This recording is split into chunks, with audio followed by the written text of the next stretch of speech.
નમસ્કાર મિત્રો, આજનો વાર્તાલાપ છે જોજો તમારી કુંડલીમાં ગુનેગાર તો છુપાઈને બેઠો નથી ને.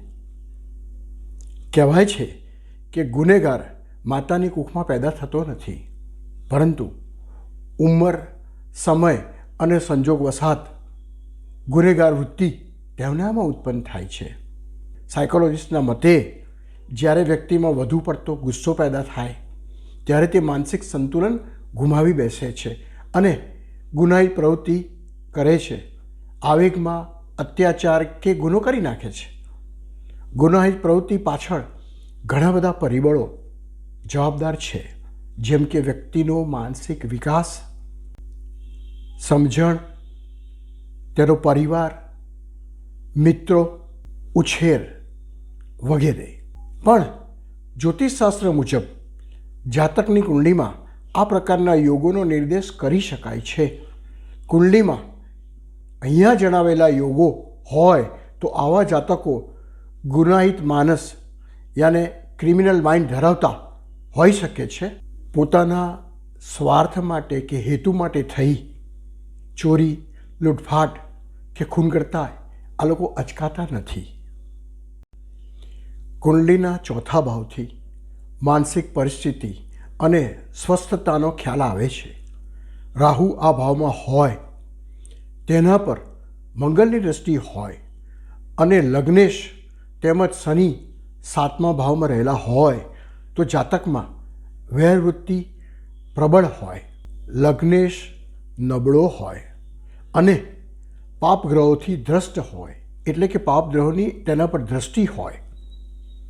સૂર્ય અને મંગળ કુંડલીમાં એક સાથે બેઠા હોય અને ખાસ કરીને 6, 8, 12 ભાવમાં બેઠા હોય, 3 કે તેથી વધારે પાપ ગ્રહો કેન્દ્રમાં હોય અને બધા ગ્રહો રાહુ કેતુની વચ્ચે કાલસર્પ યોગમાં હોય. સૂર્ય અને મંગળ લગ્નમાં હોય. મેષ કે વૃશ્ચિક રાશિમાં સૂર્ય મંગળની યુતિ હોય. ગુરુ નીચનો થતો હોય અને પાપ ગ્રહોની સાથે કે પાપ ગ્રહોની દ્રષ્ટિમાં હોય. સૂર્ય, મંગળ, શનિ કેન્દ્રમાં હોય અને ગુરુ 8મે હોય. લગ્નમાં ગુરુ હોય અને 7મા ભાવમાં મંગળ હોય તો આક્રમક વૃત્તિ અને ગુસ્સો વધી જાય. શનિ લગ્નમાં હોય અને મંગળ 5, 7 કે 9 ભાવમાં હોય. 3જા ભાવનો સ્વામી નીચનો થઈ 6ઠે રહેલો હોય તેમજ પાપગ્રહોથી સંબંધિત હોય તો જાતક દારૂ કે અન્ય નશીલા પદાર્થોના સેવનથી વધારે ગુસ્સે અને આક્રમક થઈ શકે છે. બીજા ભાવનો સ્વામી સૂર્ય શનિ સાથે સંબંધમાં હોય તો જાતક સરકારી અધિકારીથી હેરાન થઈને ગુનાહિત પગલું ભરે. બીજા ભાવનો સ્વામી સૂર્ય મંગળ સાથે સંબંધિત હોય કે સૂર્ય, ચંદ્ર અને બુધ લગ્ન ભાવમાં હોય. આ સામાન્ય નિયમો છે જે કુંડલીમાં પ્રત્યક્ષ દેખાય છે. આ ઉપરાંત ચંદ્ર કુંડલી અને નવમાસ કુંડલીમાં પણ આવા યોગો જોવા જરૂરી છે. આ કિસ્સામાં ઘણા અપવાદ હોય છે. ઘણી કુંડલીઓમાં અભ્યાસમાં મેં જોયું છે કે લગ્નમાં, કેન્દ્રમાં કે 10મા ભાવમાં પાપગ્રહો રહેલા હોય અને તેની પર શુભ ગ્રહોની દૃષ્ટિ ના પડતી હોય તો જાતક લાગણી, શરમ, સંકોચ, સંસ્કાર બાજુએ મૂકી ગુનાહિત પ્રવૃત્તિ તરફ વળી જાય છે. અહીં જે કુંડલી દર્શાવી છે એમાં આ પ્રકારના યોગો છે. તો આવો આપણે હવે આ વિશે ઉદાહરણ કુંડળીઓ જોઈએ. ધન લગ્નની આ કુંડલીમાં બીજા ભાવનો સ્વામી શનિ છે, તેના પર સૂર્ય અને મંગળની દ્રષ્ટિ છે. તેવી રીતે 9મા ભાવમાં સૂર્ય, ચંદ્ર સાથે વક્રી બુધ છે અને આ ભાવ પર શનિની વક્ર દ્રષ્ટિ પડે છે. આથી સૂર્ય, ચંદ્ર અને બુધ શનિથી દૂષિત થયા છે. 5મા ભાવનો સ્વામી મંગળ નીચનો થઈને શુક્ર સાથે 8મે બેઠો છે અને તેની પર શનિની દ્રષ્ટિ છે. નવમાસ કુંડળીમાં પણ મંગળ એ સ્વમાનસ થાય છે. આથી મંગળની નકારાત્મક શક્તિઓ વધી જાય છે. મંગળ એ આવેગનો કારક છે. લગ્નેશ ગુરુ પણ છઠ્ઠે નબળો થયો છે. ગ્રહોના આ અશુભ દ્રષ્ટિ સંબંધોથી જાતક વધુ પ્રમાણમાં આક્રમક થવાથી તેમજ લાગણીના આવેશમાં આવી જવાથી ઘણી હત્યાઓ અને ગુના તેને કર્યા છે. આ કુંડલી એ સ્પેનિશ સિરિયલ કિલર સારાહ મારિયાની છે, જેનું ઉપનામ લા મેડ્રીના છે, જેનો અર્થ થાય ગોડ મધર.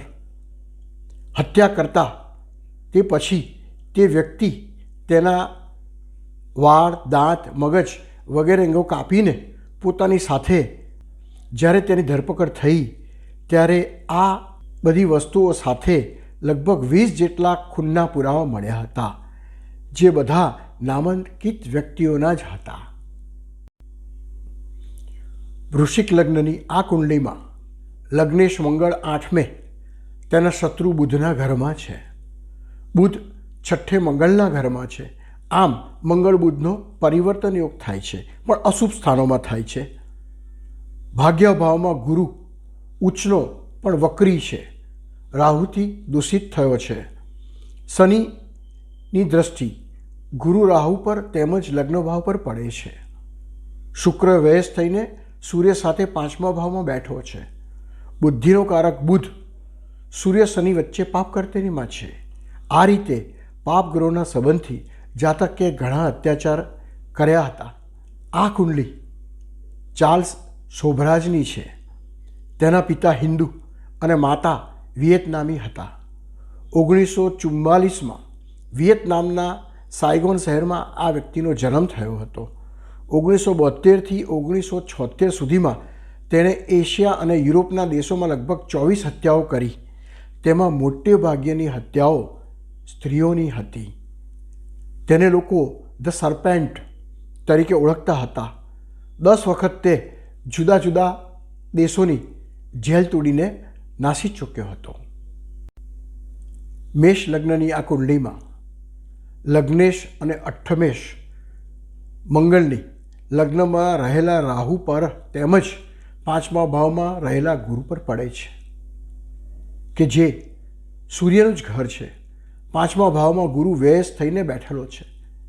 12મા ભાવથી વક્રી શનિ ભાગ્ય ભાવ પર ગુરુના ઘર પર દ્રષ્ટિ કરે છે. મેષનો રાહુ વધારે નકારાત્મક ગણાય છે. વળી નવમાસ કુંડલીમાં પણ રાહુ વર્ગોત્તમી થાય છે. આમ આ કુંડલીમાં પ્રેમ લાગણીના ભાવમાં રહેલો ગુરુ વધારે દૂષિત થયો. ઉચ્ચના મંગળથી આવેશમાં આવીને આ જાતકે ઘણા ગુનાઓ કર્યા.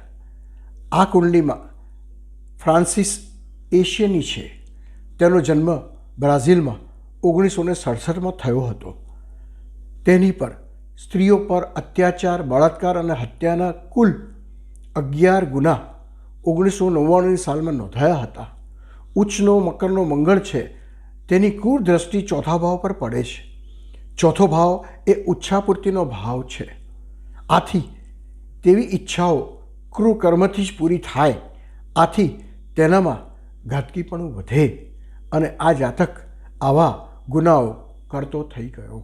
તો મિત્રો, આજનો આ એપિસોડ પણ આપને ગમ્યો હોય તો જરૂરથી લાઈક કરજો.